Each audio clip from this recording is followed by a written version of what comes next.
Bobik ne dersen? Bobik birinci kalayına ayarının adıdır. Bobik birinci itadıdır bu bir. İkinci. Benim adım Bobik yok, Babek. Soyadım da Cabbarov. Ha.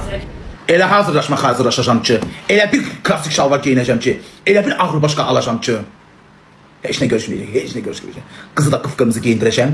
Kıpkırmızı, uzun. Biraz da deyəcəm ki, dizinə qədər yarıq qoy. Elə yarıq qalır. Dizinə qədər yarıq qoy, dodağında kıpkırmızı elə, saçında belə qaldı, belə tökbura. Şeydəki kimi, bu belə qaldı, belə. Buradan da bunduz kimi tökbura. Əylərində kırmızı sumka, kırmızı ayaqqabı, kıpkırmızı giyinəsən. Dodağında kıpkırmızı olacaq. Girəcəksən qoluma, gedəcəyik restorana. Orada da mahnımız çalacaq, biz də dans edəcəyik. Bellidir, bəli. O anı mən, Babək yaşayacaq. Kırmızı xalat giyindir. Kırmızı xalat evində. Arvada olacaq ama onunla kırmızı xalat giyindirəcəm. Qaloşdan da alacağım, həyat içində palçıq olurdu. Mənim də həyatımın qabağı tam etdi. Qaloş giysin, düşünür deyirlər. Dən söylesin, gəlsin. Bu Fatihə normal kız. Açıqsa lan, çıxa lan. Uy, ağzımdan ne? Çıxa lan. Ay Allah, ağzımdan. Ay Allah, ağzımdan o şeyin, bunun o şeylerin için nöqtələri çıxmışdı bura. Da çıxa lan.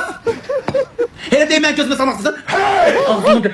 Ben ağzımı tut. Hele deyim mən gözümə salmaq istəyirsən ağzını. Hele deyim mən gözümə salmaq, protez atıyorsan, konuşacaqlar protez al.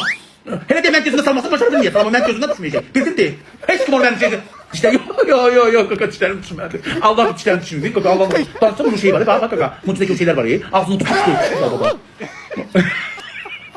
Yok Allah andasın yok. Kim sandı? Ayca? Biz bile evlenmiyor ki. Biz hele biz el ele tutuşacağız. Şehri gezeceğiz. Parklarda skamyakam üstünde oturacağız. Simişka çıtlayacağız.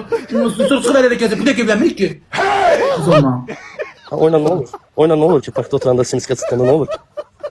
Yani hayatımızı yaşayacağız da sevgiliyiz. Ne var ki arkadaşlar? Bir de dolduracak böyle şeyler yani denden. Bir de çok eğlenceli. Çok diyorlarımız gel. Denden de sepeceği uğra. Ne var ki orada? Şlankı da al eline. Suyu kabın içinde dolduracak o da su işte falan. Burada bir çetin bir şey var ki. Sen çalmaqsan 50 dənə şey yazacaqlar. Bəs buna fərq etməz. Onun kimlik niye göstermek sevdiği kelime? Ben deliyim. Onu göstərməyəsən, sən orada artıq məsələ yazanda bir xanım olaraq əsəbləşməyəcək. Yo, mayı mesela sarasat gayrışık. Yemek o, ben canıma ne bakacak? Onun başka karşım, bir mitili zadı yok, adı şey zadı yok.